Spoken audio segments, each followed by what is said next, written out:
Hi, I'm Rosa Santana. I'm a certified Iyengar Yoga teacher. And today we're going to work a little bit on creating more mobility in the body. So let's begin with Urdhva Hastasana. So we'll take the arms up, and we're going to do that 10 times. So let's just swing the arms, let the shoulders swing. So I'm not controlling the lift of the arms, I'm just swinging. I'm using momentum to swing the arms higher and higher each time. So on your own, you'll do about 10, or a little less, or a little more if you're fast. So we work at our own pace. And at any time throughout this sequence, you can always slow it down and do a little less rather than more. And also at any time, you can do a little more rather than less. Now, from Urdhva Hastasana, turn the palms forward, go down to Uttanasana, and then back up. Palms forward, go down, Uttanasana, and come back up. Go down, Uttanasana. If reaching the floor is not happening, separate the feet, hip width apart or a little wider, and just reach the feet, or the ankles, or the legs. But if it's possible, come all the way down, feet together. Let's do 4 more of these. Up and down. Don't think about it too much, just move. 2 more. And then the last one, let's hold it, and let's see what movement was created. And then we come all the way up. Good. So now I'm going to turn sideways, and let me show you what's next. We'll do this with the feet apart. I come to Urdhva Hastasana, and I go to Uttanasana. Urdhva Hastasana to Uttanasana. Okay? So let's do that together. Palms forward, go down, and just fall into Uttanasana. Just fall into Uttanasana. 2 more. Last one, and come back up.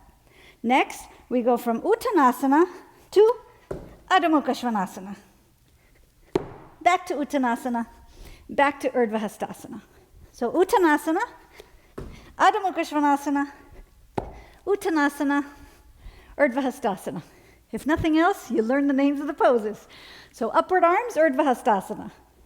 Uttanasana, intense stretch pose. Adho Mukha Svanasana, downward facing dog pose. Now, in the event that jumping is not one of those jumpy days, then you can work like this. Urdhva Hastasana, Uttanasana, step back into Adho Mukha Svanasana. So this would be more appropriate for ladies on their period, for older folks, and for people that maybe today need to slow down a little bit. Those of you that are having a lot of energy, do 10, 15, 20 of these. Urdhva Hastasana, Uttanasana, Adho Mukha Svanasana. Uttanasana, Urdhva Hastasana, like that. So you go on your own, and then we're going to add some things. So now, Urdhva Hastasana, Uttanasana, Adho Mukha Svanasana to Utkatasana.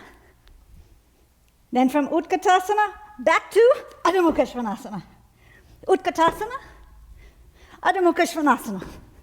If you're walking it, Utkatasana, Adho Mukha Svanasana. Utkatasana, Adho Mukha Svanasana.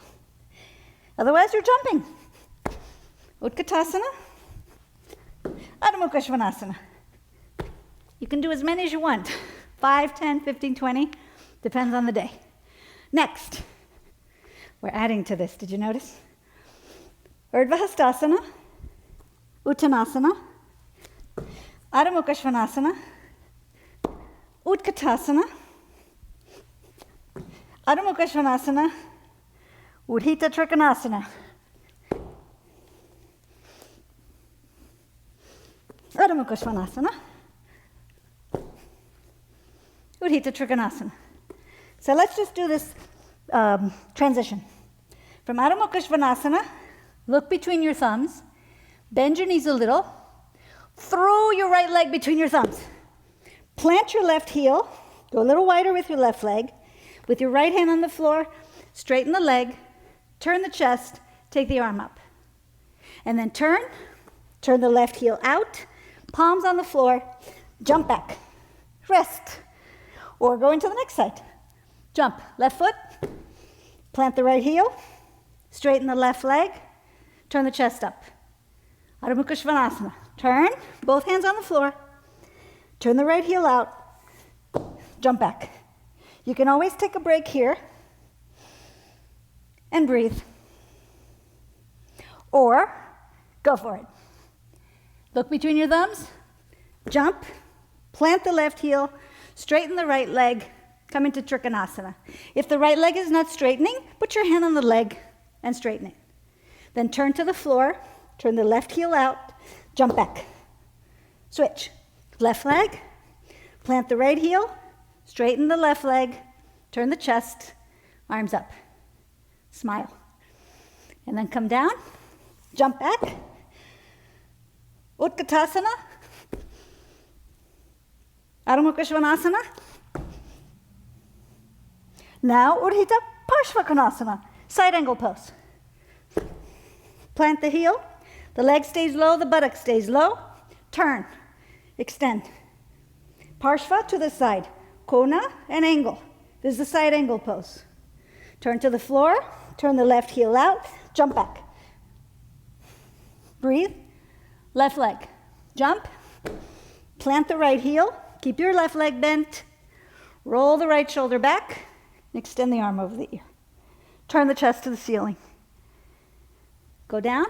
Both hands on the floor. Turn the right heel out. Jump back. Adho Mukha Svanasana. Let's try that again. Bend your knees. Jump your right foot almost in front of your thumbs. Plant your left heel. Move the right buttock in and lean back with your head and shoulders. Extend the arm over the ear. Turn the chest to the floor, both hands on the floor. Turn the left heel out, jump back. Rest. Adho Mukha Svanasana. Now Adho Mukha Svanasana became a resting pose. The rest is over. Left leg, jump. Plant the heel. Bring the hand under the shoulder. Tuck that left buttock underneath you. Extend the arm over the ear. And breathe. Turn the chest to the floor. Plant your hands. Turn the right heel out. Jump back. And you can do 20 of those like that. You're just learning the jumpings. Lift up. Uttanasana. Have your feet as wide as a mat. Take a little rest here. If you don't need a rest, do another 10 Parsva Dhanurasanas on each side. All right, maybe 2. But those of you that need a rest, you can rest like this. Or you can hold your ankles and let loose your head. Ooh, I wonder what's next. So, from Adho Mukha Svanasana, I come to Parsva Dhanurasana into Ardha Chandrasana. And then I come down to Parsva Dhanurasana, this time with the arm up. I turn, Adho Mukha Svanasana. Okay? So let's do that. Parsva Dhanurasana. Step in, move the hand. Ardha Chandrasana. Take that aerial leg high. Bend the leg, land, hands on the floor, jump back. Adho Mukha Svanasana. Let's do that together. Right foot between your thumbs. Come to Parsva Dhanurasana, left arm up. Step in with your left foot, move your right hand to the right. Stand on your right foot, raise your left leg way up. Bend your leg, land in Parsva Dhanurasana, turn your chest, turn the left heel out, jump back. Adho Mukha Svanasana. Left leg. Parsva Dhanurasana. Ready? Step in, left arm up, right arm up. Ardha Chandrasana. Balance. Bend the standing leg, take a wide stance, hands on the floor, turn the right heel out, jump back. Adho Mukha Svanasana.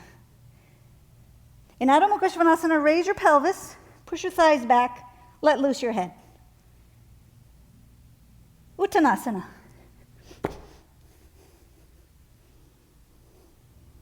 Join the feet, arms up. Utkatasana. Adho Mukha Svanasana.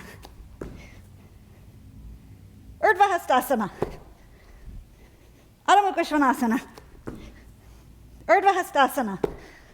Uttanasana. Adho Mukha Svanasana. Virasana. If the buttocks don't reach the floor, or if this pains your knees, you skip this one. Otherwise, you can even go from here, Adho Mukha Svanasana, Virasana. And notice my toes are pointed when I'm landing. Watch my toes. I land on the tops of the feet, not on the toes. Adho Mukha Svanasana, Virasana, which is the hero pose. Whew. And heroes usually are hot and sweaty. Now, come forward, cross your ankles, turn your toes outwards, away from each other. Sit behind the feet and stretch your legs out. Now we're going to take Dhanurasana, now that you're nice and warm, to continue our mobility theme. We're actually going to take two poses, Dhanurasana and Parsva Dhanurasana.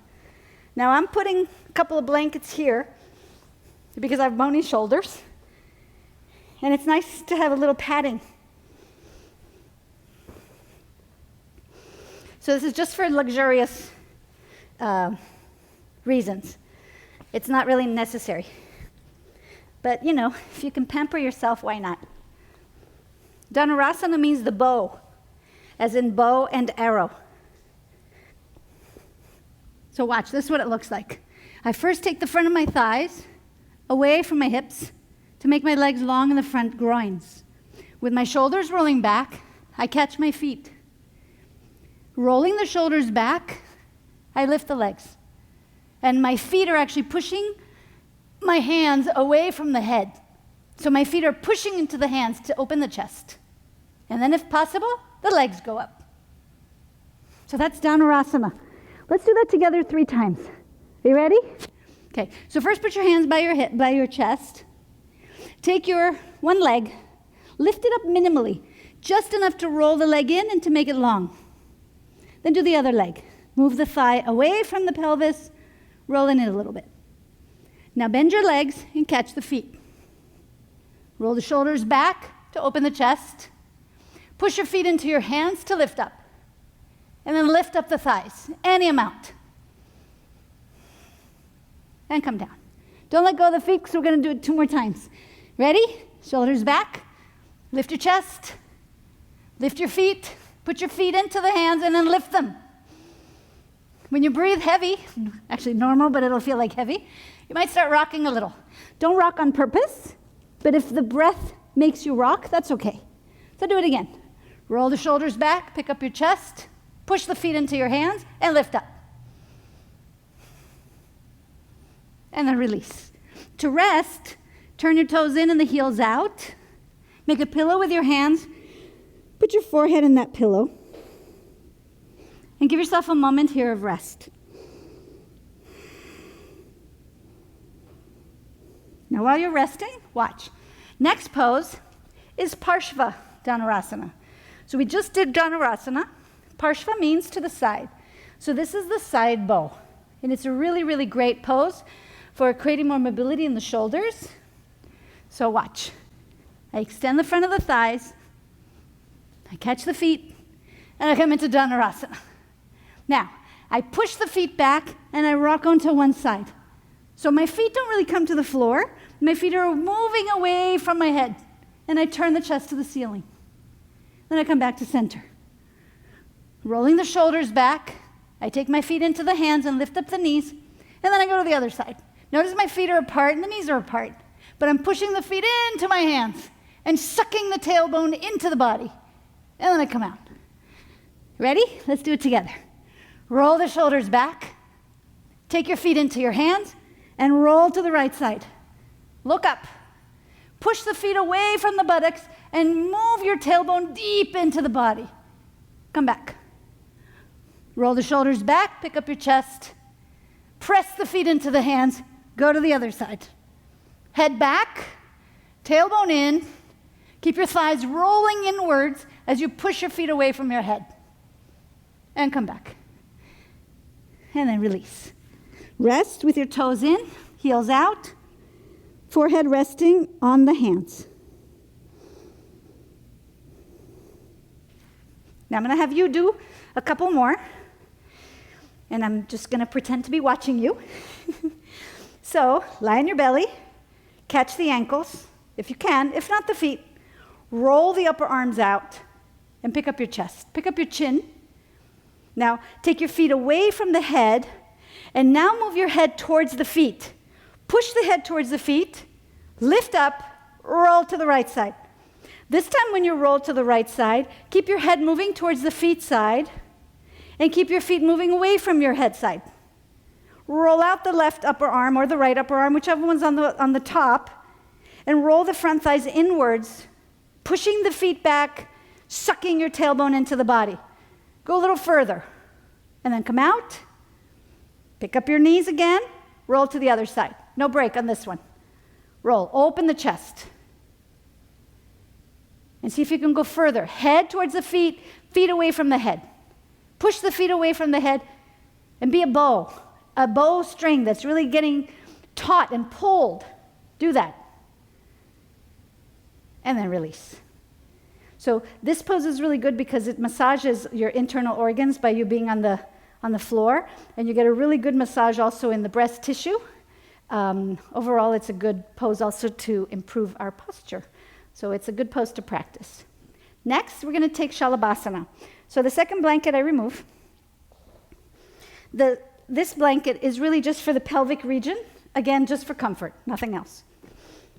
When I lay down my pelvis on the blanket, I take my toes curled under, and I extend the front of the thighs back, away from my head. I do that on both legs. And then I extend the toes. Once I have created space here in the front groins. Now with my hands by my hips, I start with my shoulders rolling back. I'm not lifting the feet up, but I'm making my legs long. I extend my legs towards the feet as I roll the shoulders back. And then with an inhalation, I lift up the legs, but I'm pushing the legs back as I'm pulling my hands towards the feet. Shalabhasana is the locust pose. Then I come down. I rest with the heels out and the toes in. This pose also helps to tone the muscles of the back so that the back muscles become very strong. So let's do it again and be a locust. Roll the shoulders, extend the arms back, extend the legs back. As you take the tailbone into the body, extend the legs back. They will lift, but don't go for the lift, go for the length. Make your legs longer and longer and longer. Push the chest forward and roll out the upper arms. And then come out. Pillow for your head, rest. If you have one more in you, do it. If you need a rest, rest. Follow how the body is responding. And always observe, what is the effect of your practice? So we want to be learning from our practice so that we can, as we become more experienced practitioners, we can tune our practice based on what our needs are. Because we're all getting a little older.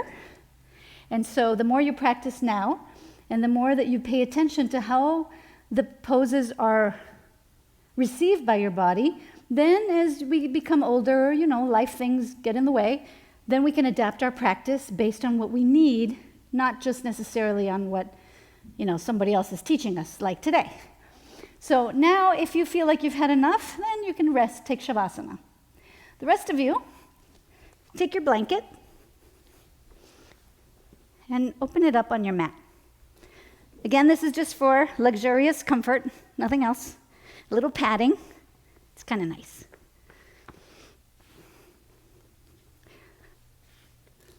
This is a practice that we're doing today that is very energizing. So I should have told you that before. But not a great idea to do it right before you go to sleep at night. This is a better practice when you're feeling like you need some energy and vibrancy in your life. Sometimes we get down in the dumps. This will raise your spirits a little bit. So I start out in Dandasana. I'm going to have you watch first, and then we do together. So from Dandasana, I'm pressing down my thighs and I extend the arms up. Notice my hands. I turn the palms forward. And from here, I fall down. I go down into Halasana, the plow pose. And then I come forward into Paschimottanasana. And then I go back, Halasana, Paschimottanasana, Halasana, Paschimottanasana. And I can keep going for 30 times, or maybe 10 or 5, whatever you need. This is not recommended while you're on your period again, ladies. And it's also not recommended if you have some kind of a neck issue. Better to work with a teacher that can supervise you. Otherwise, this is kind of fun. Teach your kids this. Instead of giving them a timeout, give them a Halasana Paschimottanasana timeout. Better, instead of giving it to your kids, give it to yourself. So do Halasana Paschimottanasana as many times as you want. And then when you've had enough, lie down and take Shavasana. And then stay in your Shavasana as long as you'd like.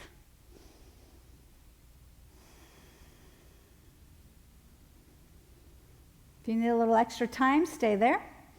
If you're so energized and you can use that energy almost like better than coffee, then maybe today you skip your Shavasana for the day. Sometimes you just got to do that. But if possible, don't skip it, because in Shavasana is when your body really assimilates the work that you have done.